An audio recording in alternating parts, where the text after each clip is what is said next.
আসসালামু আলাইকুম, আমন্ত্রণ বাংলা ভিশন সংবাদে। আজ সংবাদে আপনাদের সাথে থাকছি আমরা দুজন, আমি শাহনাজ চৌধুরী, সাদাত শাকির। শুরুতেই জানিয়ে দিচ্ছি বিআরবি কেবলস সংবাদ শিরোনাম।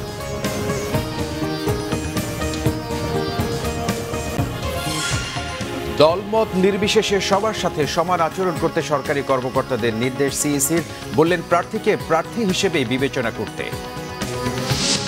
সরকারি দলের প্রার্থীদের মনোনয়ন দাখিলে কিছু স্থানে নিরপেক্ষতা লঙ্ঘনের অভিযোগ, সব প্রার্থীর জন্য সমান সুযোগ নিশ্চিতে কমিশনকে কঠোর হওয়ার পরামর্শ বিশ্লেষকদের। ঐক্যফ্রন্টে ঐক্য নেই, মনোনয়ন নিয়ে বিএনপির ভেতরে জগাখিচুড়ি অবস্থা, মন্তব্য ওবায়দুল কাদেরের। যুদ্ধাপরাধীকে ধানের শীষ প্রতীক দেয়া হবে না, জানালেন নজরুল ইসলাম খান।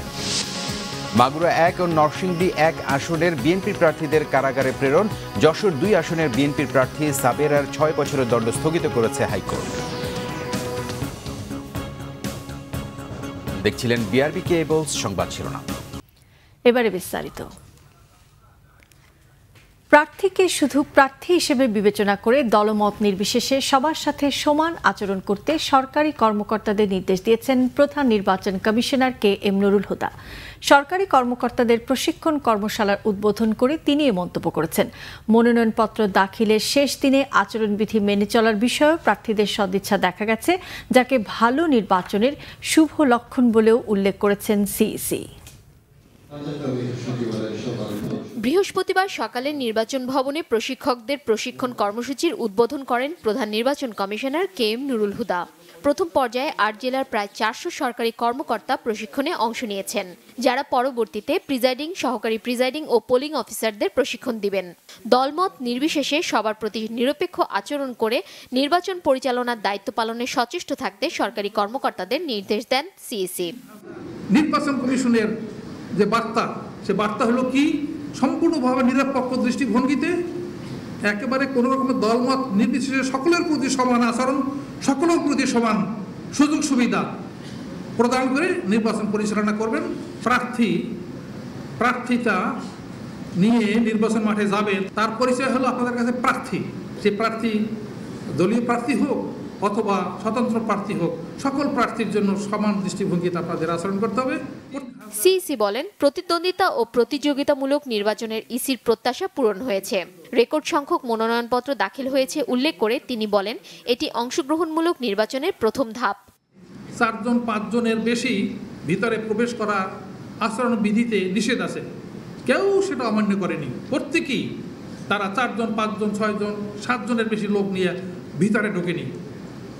হ্যাঁ, বাইরে তাদের সমর্থক হয়তো কিছু বেশি ছিল, সেটা অফিসের বাইরে সেটা থাকতেই পারে। একজন প্রার্থী তার সমর্থক তারা কিছু আসতেই পারে। বিশ্বাস করার সুযোগ সময় এসেছে যে এদেশের যারা রাজনীতি করেন, যারা নির্বাচনে অংশগ্রহণ করবেন, তারা নির্বাচনের আইন আচরণ বিধি মেনে নির্বাচনে তারা অংশগ্রহণ করবেন।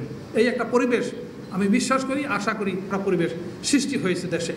একাদশ জাতীয় সংসদ নির্বাচনে 7 লাখেরও বেশি নির্বাচনী কর্মকর্তা দায়িত্ব পালন করবেন। মাঠ পর্যায়ে সুষ্ঠুভাবে নির্বাচন পরিচালনার জন্য এ পর্যন্ত বিভিন্ন পর্যায়ে 3,500 কর্মকর্তাকে ব্রিফিংয়ের মাধ্যমে নির্দেশনা দিয়েছে EC. Sharmin Ibrahim, Bangla vision, Dhaka.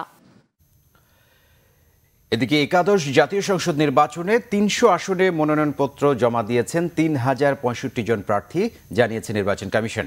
EC সচিব হেলাল উদ্দিন আহমেদ জানান, মনোনয়নপত্র দাখিলের শেষ দিন বুধবার ইসির নিবন্ধিত 39 দলের 2569 এবং স্বতন্ত্র প্রার্থী হিসেবে 498 জন মনোনয়ন জমা দিয়েছেন। এর মধ্যে বাংলাদেশ আওয়ামী লীগের 281 জন, বিএনপির 696 জন, জাতীয় পার্টির 233 জন প্রার্থী মনোনয়ন জমা দিয়েছেন। এছাড়া Jatiya party JP 17, CPB 79, BASAD 49, JASAD 53, Gonoforum 61, Bikalpadhara Bangladesh 37, JSD 51, Krishak Sramik Janata league 37 ও লিবারেল ডেমোক্রেটিক পার্টির 15 প্রার্থী সহ অন্যান্য রাজনৈতিক দলের 1357 জন প্রার্থী মনোনয়নপত্র জমা দিয়েছেন। নির্বাচনে সকল প্রার্থীর জন্য সমান সুযোগ নিশ্চিত করতে কমিশনকে কঠোর হওয়ার পরামর্শ দিয়েছেন বিশ্লেষকরা। তারা বলছেন, অনেক স্থানে পুলিশ কর্মকর্তাদের সাথে নিয়ে সরকার দলের নেতাদের মনোনয়নপত্র জমা দেয়া নিরপেক্ষতা প্রশ্নবিদ্ধ করেছে। নির্বাচনের সময় সকল দায়-দায়িত্ব কমিশনকে নিতে হবে বলেও জানিয়েছেন বিশ্লেষকরা। বুধবার শেষ দিনে নির্বাচন কমিশনের কাছে মনোনয়নপত্র জমার মধ্য দিয়ে আনুষ্ঠানিকতায় আরেক ধাপ এগিয়েছে একাদশ জাতীয় সংসদ নির্বাচন। বিরোধী দলের নানা অভিযোগ থাকলেও অনেকটা উৎসব আমেজ সারা দেশে, কিন্তু শেষ পর্যন্ত কতটা থাকবে এই উৎসব মুখরতা? এমন প্রশ্নে বিশ্লেষকরা বলছেন, অনেক স্থানে প্রশাসনের কর্মকর্তাদের পক্ষপাতিত্বের অভিযোগ নির্বাচন ব্যবস্থাকে প্রশ্নবিদ্ধ করছে। এই পরিস্থিতিতে সমান সুযোগ নিশ্চিত করতে নির্বাচন কমিশনকে সজাগ থাকার পরামর্শ তাদের।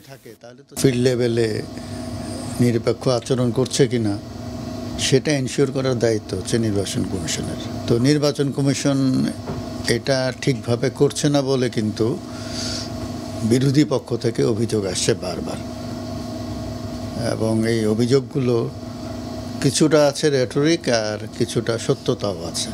সরকার মানে হলো প্রশাসন, সরকার মানে আইন শৃঙ্খলা রক্ষাকারী বাহিনী। যে প্রশাসন আইন শৃঙ্খলা রক্ষাকারী বাহিনীতে যেভাবে দলীয়করণ হয়েছে, তারা যদি পক্ষপাতদুষ্ট আচরণ করে তাহলে নির্বাচন কমিশনের পক্ষে সমতল খাত প্রস্তুত করা চারটিখানি কথা হবে না। তো আমাদের দুর্ভাগ্যবশত আমরা দেখছি যে পক্ষপাতদুষ্ট আচরণ, যারা নিরপেক্ষ আচরণ করে না তাদের বিরুদ্ধে ব্যবস্থা নিতে হবে। যাদের বিরুদ্ধে অভিযোগ উঠেছে তাদের তদন্ত করে তাদেরকে সে ব্যাপারে সেক্ষেত্রেও ব্যবস্থা নিতে হবে। বিশ্লেষকদের মতে, নির্বাচন কমিশন নিরপেক্ষ আচরণ না করলে মাঠ প্রশাসনেও স্বচ্ছতা আনা সম্ভব হবে না। এবং আমরা দেখলাম যে কিছু কিছু মাননীয় সংসদ সদস্য মনোনয়নপত্র জমা দিয়েছেন, ওসি সাহেব তার সাথে ছিলেন। তো এটা কি? তো এটা তো আরেকটা বিরাট বাধা। অনেক জায়গায় কিন্তু এই সমস্যা রয়েছে।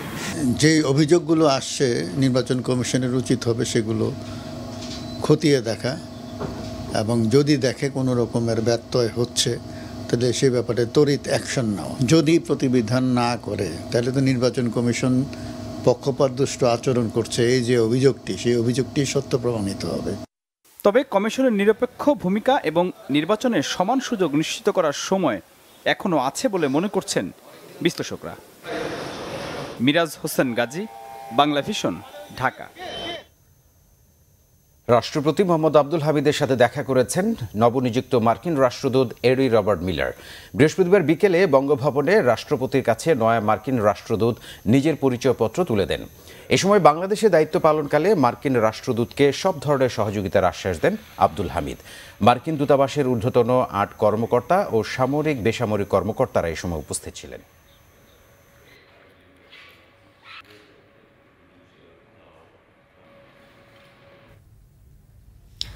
আওয়ামী লীগ সাধারণ সম্পাদক ওবায়দুল কাদের বলেছেন, ঐক্যফ্রন্টে ঐক্য নেই।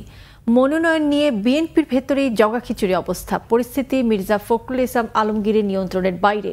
আবারও বলেছেন, প্রতিদ্বন্দ্বিতাপূর্ণ নির্বাচন চায় আওয়ামী লীগ। বৃহস্পতিবার সকালে দলের ধানমন্ডি কার্যালয়ে আওয়ামী লীগ সাধারণ সম্পাদকের সাথে বৈঠক করেন ঢাকায় ইউরোপীয় ইউনিয়নের রাষ্ট্রদূত রেনসে টেরিংকের নেতৃত্বে একটি প্রতিনিধি দল। নির্বাচনকে কেন্দ্র করে সারা দেশে উৎসবের আমেজ বইছে বলে ইইউকে জানায় আওয়ামী লীগ।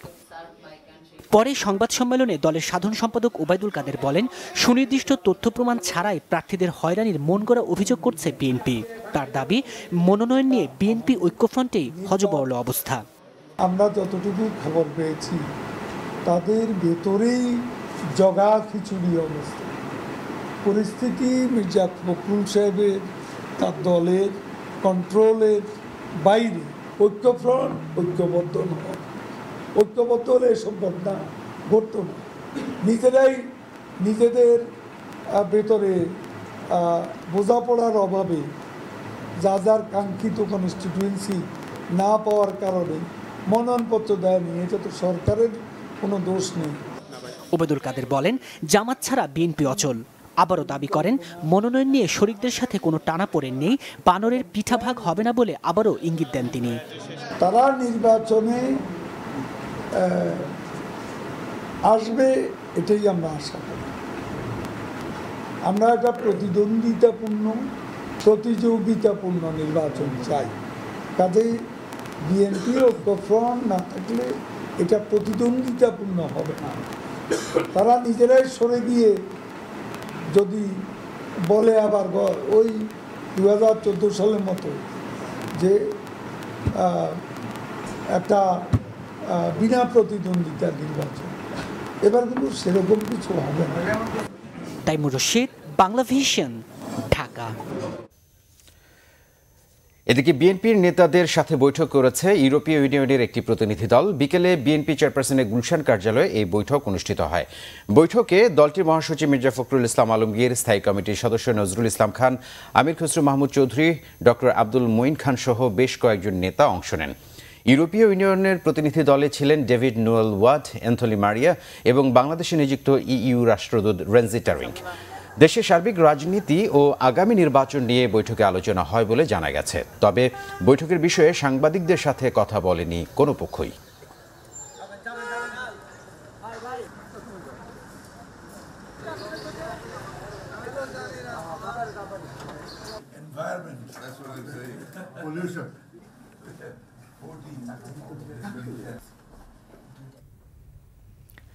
কোনো যুদ্ধাপরাধীকে ধানের শীষ প্রতীক দেয়া হবে না। জামাতের সবাই যুদ্ধাপরাধী নয়, তাদের মধ্যেও মুক্তিযোদ্ধা আছে বলে মন্তব্য করেছেন বিএনপির নির্বাচন পরিচালনা কমিটির প্রধান নজরুল ইসলাম খান।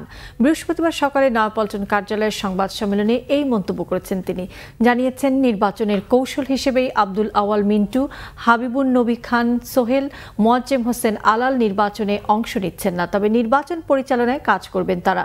নজরুল ইসলাম খান বলেন, ঢাকার ৭ আসনের অন্যতম প্রার্থী মোশাররফ হোসেন খোকনকে সাদা পোশাকে পুলিশ তুলে নিয়ে গেছে। দলের ভাইস চেয়ারম্যান অবসরপ্রাপ্ত মেজর হাফিজকে ভোলায় মনোনয়ন দিতে বাধা দেওয়া হয়েছে। এছাড়া দেশব্যাপী বিরোধী মতের নেতাকর্মীদের হয়রানি, গ্রেফতার অব্যাহত আছে বলেও অভিযোগ করেন নজরুল ইসলাম খান। আমি আপনাকে আশ্বস্ত করতেছি আর কি যে কোনো যুদ্ধ অপরাধীকে আমরা কোনো প্রতীক দেব না, যুদ্ধ অপরাধীকে দেব না। কেউ যুদ্ধ অপরাধ না করে থাকলে তাকে দিতে অসুবিধা কি? জামাতের মধ্যে মুক্তিযোদ্ধাও আছে। দেশনেত্রী বেগম খালেদা জিয়া আমাদের ঠিক আমাদের মাঝে এখন নাই, উনি জেলখানায় আছেন। আপনারা জানেন যে প্রত্যেকটা নির্বাচনে সব নির্বাচনী এলাকাগুলিতে উনিই যান, উনি নাই। আরও কাউকে হয়তো আমরা দলের পক্ষ থেকে সিদ্ধান্ত আমরা নিচ্ছি যে আমাদের এইসব নেতারা তারা নিজেরা নির্বাচন করবেন না, কিন্তু তারা বাকিদের নির্বাচনগুলি করে নেবেন। বাসায় কাউকে যেতে নাশকতার মামলায় কারাগারে পাঠানো হয়েছে মাগুরা ১ ও নরসিংদী ১ আসনের বিএনপি প্রার্থীদের। এদিকে খুলনা ৬ আসনে আওয়ামী লীগ মনোনীত প্রার্থীর মনোনয়ন প্রত্যাহারের দাবিতে মানববন্ধন করেছে জেলা জাতীয় পার্টি। খুলনা ৬ আসনে আওয়ামী লীগের প্রার্থী আখতারুজ্জামান বাবুর মনোনয়ন প্রত্যাহারের দাবিতে পিকচার প্যালেস মোড়ে মানববন্ধন করে জাতীয় পার্টি। দলের প্রার্থী শফিকুল ইসলাম মধুকে এই আসন ছেড়ে দেওয়ার দাবি জানান বক্তারা। এদিকে মাগুরায় হত্যা ও নাশকতার মামলায় চার্জশিটভুক্ত আসামি মাগুরা ১ আসনের বিএনপি প্রার্থী মনোয়ার হোসেন খান আদালতে হাজির হয়ে জামিন চাইলে আদালত নামঞ্জুর করেন।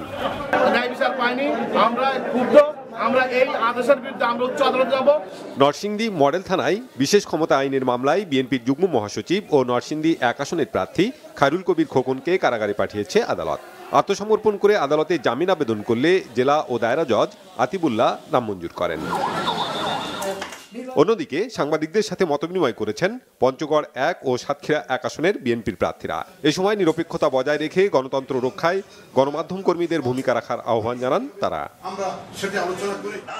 চাঁদপুর ১ আসনে ডক্টর মহিউদ্দিন খান আলমগীরকে চূড়ান্তভাবে দলীয় মনোনয়ন দেওয়ার দাবি জানিয়েছেন তার সমর্থকরা। জেলা প্রেস ক্লাবে সংবাদ সম্মেলনে এ দাবি জানান তারা।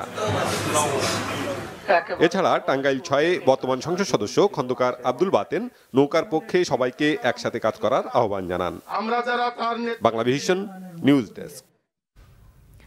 এদিকে যশোর ২ আসনের বিএনপি সমর্থিত প্রার্থী দুর্নীতির মামলায় সাজা পাওয়া সাবেরা সুলতানার দণ্ড স্থগিত করেছে হাইকোর্ট। অবৈধ সম্পদ অর্জনের অভিযোগে বিচারিক আদালতের ২টি ধারায় দেয়া হয় ৬ বছরের কারাদণ্ড স্থগিত করে আদেশ দেন বিচারপতি মোহাম্মদ রইসুদ্দিনের আদালত। এর ফলে সংসদ নির্বাচনে তার অংশ নিতে আর কোনো বাধা নেই বলে জানিয়েছেন তার আইনজীবী অ্যাডভোকেট আমিনুল ইসলাম।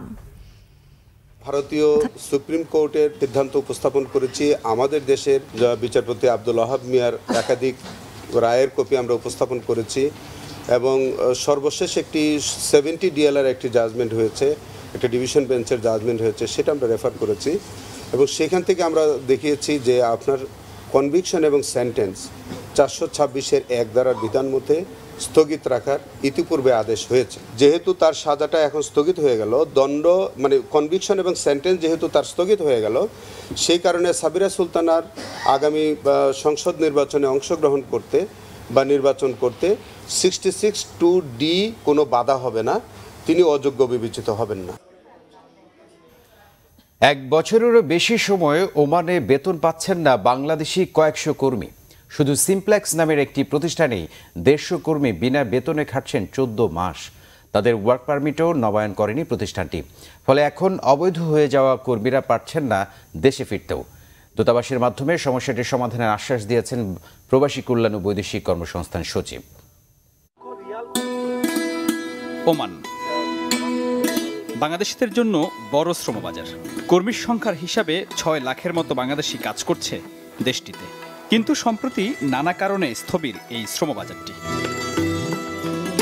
দেশটিতে এখন বিদেশি কর্মীদের কাজের সংকট চরমে, আবার কাজ পেলেও বেতন মেলে না। ওমানে এমনই একটি প্রতিষ্ঠান সিমপ্লেক্স ইনফ্রাস্ট্রাকচার লিমিটেড। প্রতিষ্ঠানটিতে 150-র বেশি বাংলাদেশি কর্মী বেতন পাচ্ছেন না 1 বছরের বেশি সময়।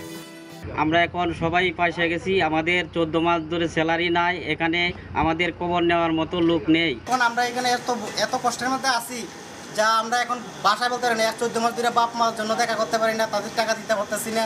বাংলাদেশ এম্বাসিতেও গেছি, কিন্তু বাংলাদেশ এম্বাসি কোনো তারা গুরুত্ব দিচ্ছে না আমাদের কোনো কথায়। প্রশাসনে আমাদের ধরে নিয়ে যায়, আমাকে কথা নাই 2 বছর পর্যন্ত। আমাদের এখান থেকে জিন্দা ফেরার মতো কোনো ক্যাপাসিটিও নেই। আমরা সরকারের কাছে এই আবেদন, আমরা বাংলাদেশে নেওয়ার মতো বন্দোবস্ত করেন, টাকা পয়সা দিয়া। বিশ্লেষকরা বলছেন, প্রবাসে বাংলাদেশি কর্মীদের কোনো সমস্যা হলে তা দেখার প্রথম দায়িত্ব দূতাবাসের।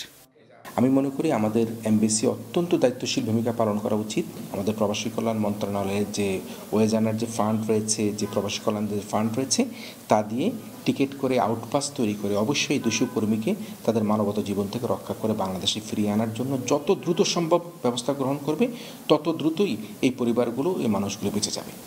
ওমানে বাংলাদেশি কর্মীদের এই দুরবস্থার কথা মন্ত্রণালয়ের দৃষ্টিতে আনলে দ্রুত ব্যবস্থা নেওয়ার আশ্বাস দিলেন প্রবাসী কল্যাণ মন্ত্রণালয়ের সচিব। ওমানের বিষয়ে আমি যেটা বলতে চাই যে আপনারা যদি আমাকে এটা স্পেসিফিক রিপোর্ট দেন, আমরা এটার উপরে অ্যাজ পার নেসেসিটি অ্যাকশন নিব। কল্যাণ বোর্ড আছে, তাদের মাধ্যমে আমরা চেষ্টা করব। আর এমবেসিকে তো অবশ্যই লেবার উইংকে আমরা বলবো সেগুলি ফাইন্ড আউট করতে, যে কী ধরনের সমাধান দেওয়া যায়। এমবেসিকে এখনই আমরা হয়তো জানাবো বিষয়টা। প্রবাসীদের কোনো সমস্যা হলে তা মন্ত্রণালয়ে জানানোর পরামর্শ দিয়েছেন তিনি। সেটাও আমাদের। মিরাজ হোসেন গাজী, বাংলা ভিশন, ঢাকা। সংবাদের এই পর্যায়ে নিচ্ছি সিবিসি টাইলস সংবাদ বিরতি। সাথেই থাকুন, এরপর ফিরে এসে থাকছে বিভিন্ন জাতীয় পত্রিকার নকল ওয়েবসাইট তৈরি এবং মিথ্যা সংবাদ প্রচারের অভিযোগে টঙ্গী ও মোহাম্মদপুর থেকে 2 জন আটক। উৎপাদন খরচ বেড়ে যাওয়ায় তৈরি পোশাকের দাম বাড়াতে আন্তর্জাতিক ক্রেতাদের প্রতি বিজিএমইএ সভাপতির আহ্বান।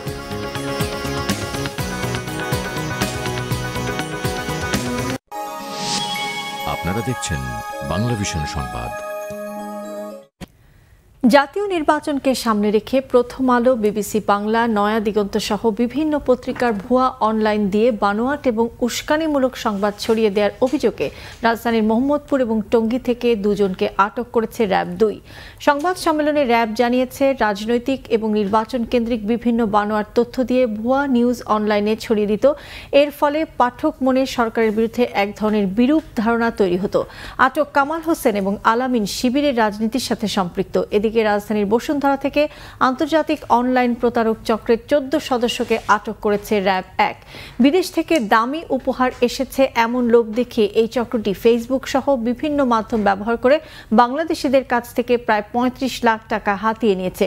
এর সাথে সম্পৃক্ত বাংলাদেশের কয়েকজনকে ধরার চেষ্টা করছে র্যাব।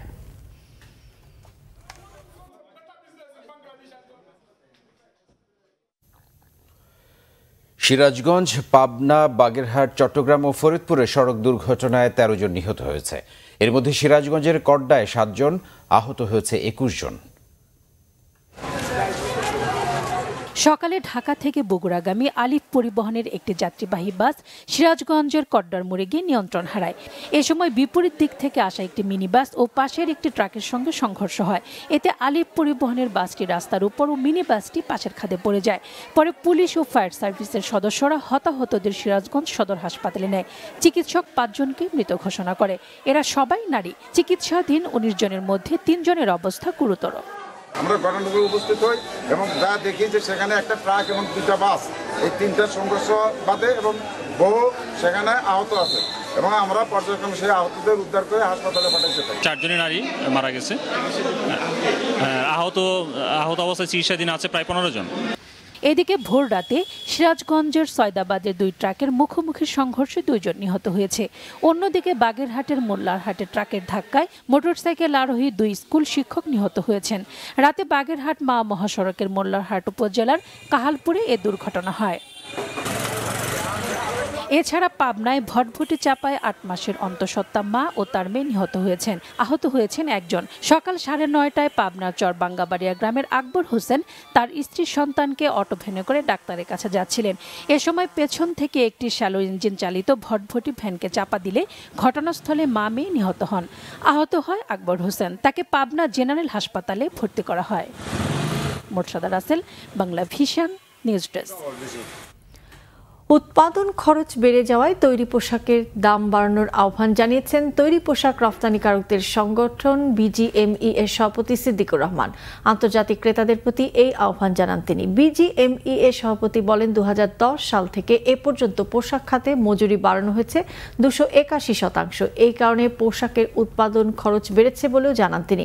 বলেন রানা প্লাজা ট্র্যাজেডির পর তৈরি পোশাক খাতের অনেক উন্নয়ন হলেও তা আন্তর্জাতিক গণমাধ্যমে আসছে না। এজন্য আন্তর্জাতিক অ্যাপারেল ফেডারেশন IAF এর সহায়তা চান তিনি। এছাড়া যুক্তরাজ্যের বাজারে শুল্ক মুক্ত সুবিধা বজায় রাখতেও ওই ফেডারেশনের সহায়তা কামনা করেন। এ সময় IAF এর সভাপতি ও সাধারণ সম্পাদক উপস্থিত ছিলেন।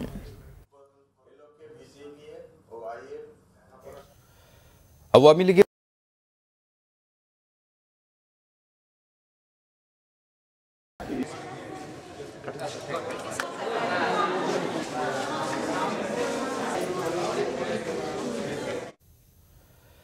সাভারে এক কলেজ ছাত্রীকে ধর্ষণের অভিযোগে হৃদয় দাস নামে এক যুবককে আটক করেছে পুলিশ। সকালে সাভারের উত্তরপাড়া থেকে তাকে আটক করে মডেল থানা পুলিশ। পুলিশ জানায় কলেজ ছাত্রীকে বিয়ের প্রলোভন দেখিয়ে সম্পর্ক তৈরি করে এক পর্যায়ে তাকে ধর্ষণ করে।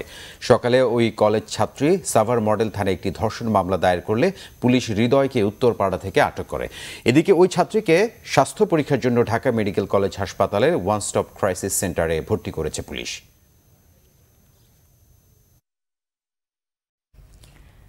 বিবিসির জরিপে অনুপ্রেরণাদায়ী 100 নারীর তালিকায় স্থান পেয়েছেন নেত্রকোনায় সীমা সরকার নামে এক প্রতিবন্ধী সন্তানের মা। নানা প্রতিকূলতার মধ্য দিয়ে প্রতিবন্ধী ছেলেকে মানুষ করতে অক্লান্ত পরিশ্রম করে যাচ্ছেন তিনি। সম্প্রতি প্রতিবন্ধী ছেলেকে কোলে নিয়ে ঢাকা বিশ্ববিদ্যালয়ের ভর্তি পরীক্ষার কেন্দ্রে যাবার পর তিনি চলে আসেন আলোচনার কেন্দ্রে। সন্তানের প্রতি মায়ের এমন ভালোবাসায় মুগ্ধ সবাই। 18 বছরের শারীরিক প্রতিবন্ধী নেত্রকোনার ছেলে হৃদয় সরকার সম্প্রতি মা সীমা সরকারের কোলে চড়ে সে ঢাকা বিশ্ববিদ্যালয়ের ভর্তি পরীক্ষায় অংশ নেয়।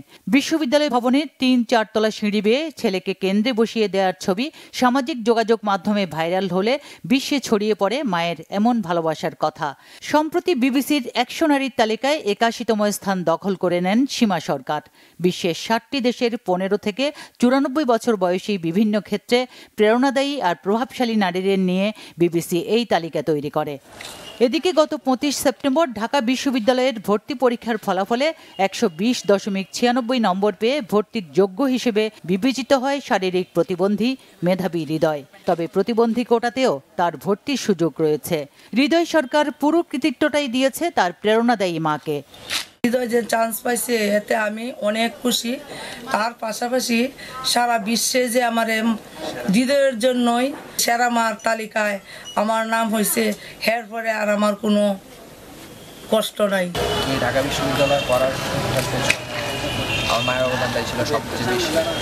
ঢাকা বিশ্ববিদ্যালয়ে ভর্তি হবার সুযোগ পাওয়ায় শিক্ষকরা গর্বিত হৃদয়কে নিয়ে। আমরা সেই ছোটবেলা থেকে দেখছি হৃদয় যখন সেই প্রাথমিক বিদ্যালয়, উচ্চ বিদ্যালয়, কলেজ এবং এমনকি ইউনিভার্সিটিতেও তার মা তাকে কুলে করে নিয়ে যাচ্ছে। দেশবাসীর কাছেও হৃদয়ের জন্য দোয়া চাই, সে জানে আরো ভালো উচ্চ স্তরে যাইতে পারে।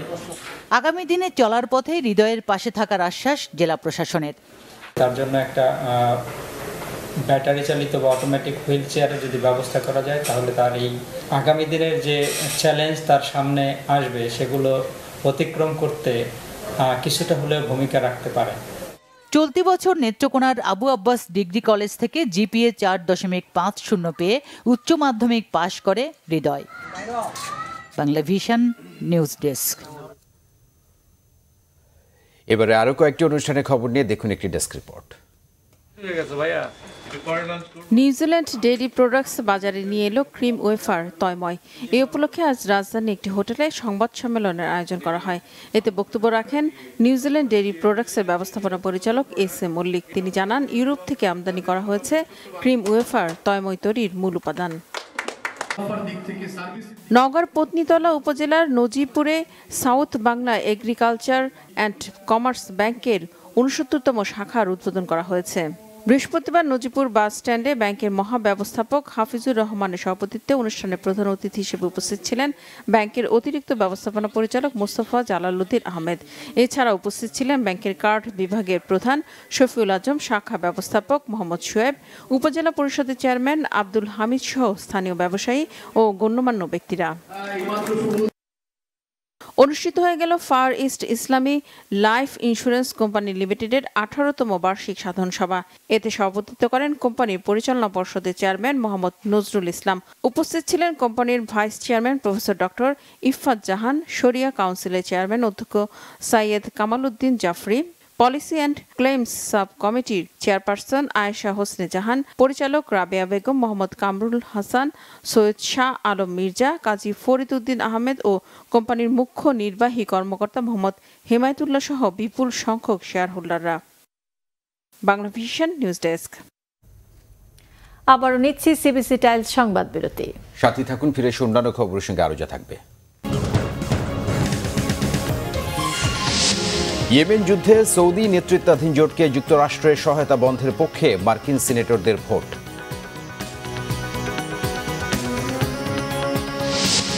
কাল শুরু ঢাকা টেস্ট। হোম সিরিজে প্রথমবার ওয়েস্ট ইন্ডিজকে হোয়াইট ওয়াশ করার হাতছানি বাংলাদেশের।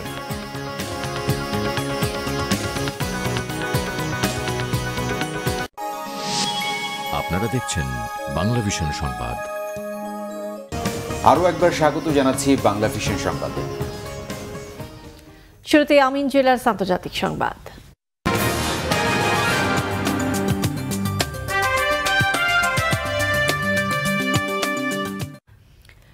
ইয়েমেন যুদ্ধে সৌদি নেতৃত্বাধীন জোটকে যুক্তরাষ্ট্রের সহায়তা বন্ধের পক্ষে ভোট দিলেন মার্কিন সিনেটররা। সাংবাদিক জামাল খাশোগি হত্যা ইস্যুতে প্রেসিডেন্ট ডোনাল্ড ট্রাম্পের অবস্থানকে উপেক্ষা করে সৌদি আরবকে কঠোর বার্তা দিলেন সিনেটর রিপাবলিক ও ডেমোক্রেট উভয় দলের সদস্যরা।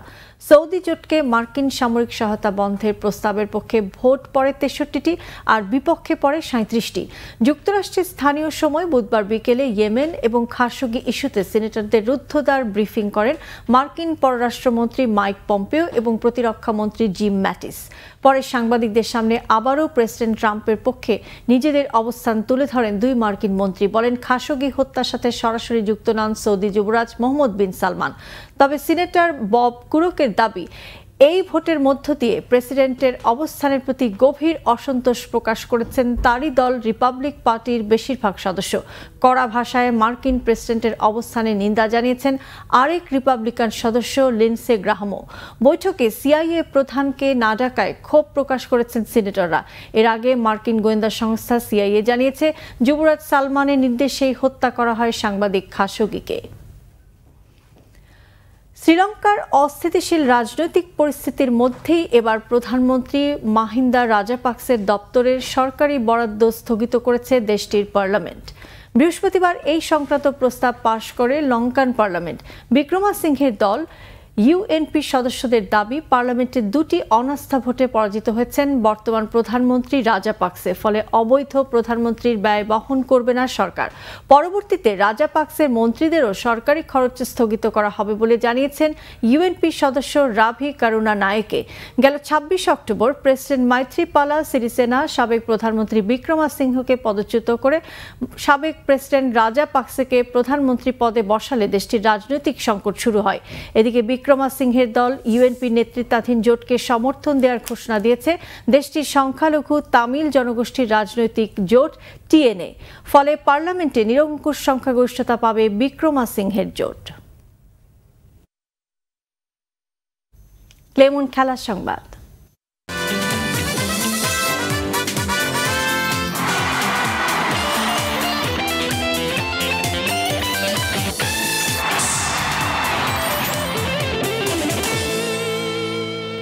ঘরের মাঠে ওয়েস্ট ইন্ডিজকে হোয়াইট ওয়াশ করার স্বপ্ন নিয়ে কাল দ্বিতীয় টেস্টে মাঠে নামছে বাংলাদেশ। ইনজুরির শঙ্কায় মুশফিকুর রহিম। ঢাকা টেস্ট ড্র করলেই সিরিজ নিশ্চিত হবে বাংলাদেশের, তবে টাইগাররা মাঠে নামবে জয়ের লক্ষ্য নিয়েই জানিয়েছেন অধিনায়ক সাকিব আল হাসান। এই ম্যাচেও স্পিনারদের উপরই ভরসা থাকছে বাংলাদেশের। ওপেনিং ব্যাটসম্যান হিসেবে সাদমান ইসলামের অভিষেক অনেকটাই নিশ্চিত। অন্যদিকে হোয়াইট ওয়াশ এড়ানোর মিশনে মিরপুরে ঘুরে দাঁড়াতে মরিয়া ওয়েস্ট ইন্ডিজ। ম্যাচ শুরু কাল সকাল 9:30টায়। এমন সুযোগ বারবার আসে না। মিরপুরে বাংলাদেশ নামবে টেস্ট সিরিজে ওয়েস্ট ইন্ডিজকে হোয়াইট ওয়াশ করার হাতছানি নিয়ে। তবে দ্বিতীয় টেস্ট শুরুর আগে আলোচনায় মিরপুরের উইকেট আর মুশফিকের ইনজুরি। শুক্রবার সকালে ফিটনেস টেস্টের উপর নির্ভর করছে মুশফিকের খেলা। ব্যাটিং করতে পারলেও দীর্ঘ সময় উইকেট কিপিং করার মতো ফিট হবেন কিনা তা নিয়ে সংশয়। তাই তড়িঘড়ি করে লিটন দাসকে দলে ডাকা হয়েছে তার ব্যাকআপ হিসেবে। চট্টগ্রামের মতো এই ম্যাচেও ঘুরে ফিরে আলোচনায় উইকেট। স্বাভাবিকভাবেই উইন্ডিজ বধে বাংলাদেশের দলের চাওয়া স্পিনিং ট্র্যাক। যদিও হোম অফ ক্রিকেটের উইকেট কেমন আচরণ করবে তা নিয়ে অনিশ্চয়তা থাকে সবসময়ই। বাংলাদেশ অধিনায়ক যদিও উইকেট নিয়ে বেশি চিন্তিত নন। যদি ব্যথাটা বাড়ে কিংবা ফোলা থাকে, যদি ওরকম কোনো অসুবিধা হয় তাহলে যাতে করে ব্যাকআপ আমাদের প্ল্যানটা থাকে, সেই কারণে লিটনকে আনা। বাট এখন পর্যন্ত আমি যতদূর জানি যে মুশফিক খেলে প্রতিদিন উইকেট চেঞ্জ হয়, প্রতি সেশনে উইকেট চেঞ্জ হয়। সো আসলে কোনো একটা ফিক্সড মাথায় প্ল্যান নিয়ে আসলে না খেলে ওপেন মাইন্ডে থাকলে আমার কাছে মনে হয় বরং টিমের জন্য ভালো। এই টেস্টে এক পেসার খালিদকে নিয়ে খেলার সম্ভাবনা স্বাগতিকদের। তবে ওপেনিং ব্যাটিং নিয়ে দুশ্চিন্তায় অধিনায়ক। আমরা চাই 2-0 জিততে, তার জন্য যত কিছু করা লাগে, যে ধরনের প্রিপারেশন লাগে আমরা সব ওভাবেই নিচ্ছি। যদি সেটা কোনোভাবে না হয় আমাদের অবশ্যই চেষ্টা থাকবে যেন 1-0 সিরিজ জিতি, বাট আলটিমেট লক্ষ্য আমাদের সিরিজটা জেতা। আর আমরা ডিফেন্সিভ ওয়েতে সিরিজটা জিততে চাই না, আমরা চাই পজিটিভ ফ্রেম অফ মাইন্ড নিয়ে যেতে এবং 2-0 সিরিজটা জিততে।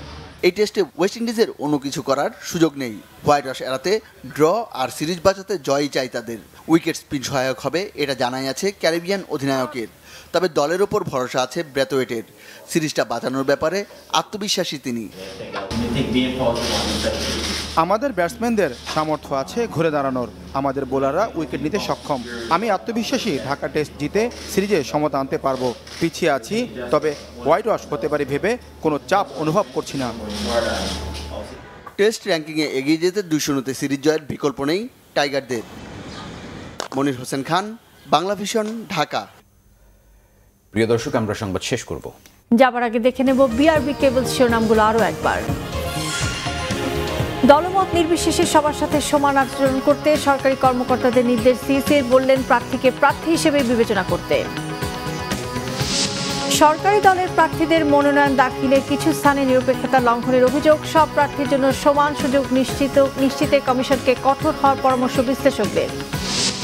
ঐক্যফ্রন্টে ঐক্য নেই, মনোনয়ন নিয়ে বিএনপির ভেতরে জগরখিচুড়ি অবস্থা। মন্তব্য ওবায়দুল কাদেরের, যুদ্ধাপরাধীকে ধানের শীষ প্রতীক দেওয়া হবে না জানালেন নজরুল ইসলাম খান। মাগুরা 1 ও নরসিংদী 1 আসনের বিএনপি প্রার্থীদের কারাগারে প্রেরণ। যশোরে বিএনপি প্রার্থী সাবেরার 6 বছরের দণ্ড স্থগিত করেছে হাইকোর্ট। দর্শক, এই ছিল এখনকার মতো। আমাদের পরের সংবাদ রাত 1:30টায় দেখার আমন্ত্রণ রইল। এছাড়া ফেসবুকে বাংলা ভিশন সংবাদ সরাসরি দেখতে লগ ইন করতে পারেন facebook.com/বাংলাভিশনে। ধন্যবাদ এতক্ষণ সাথে থাকার জন্য। শুভরাত্রি।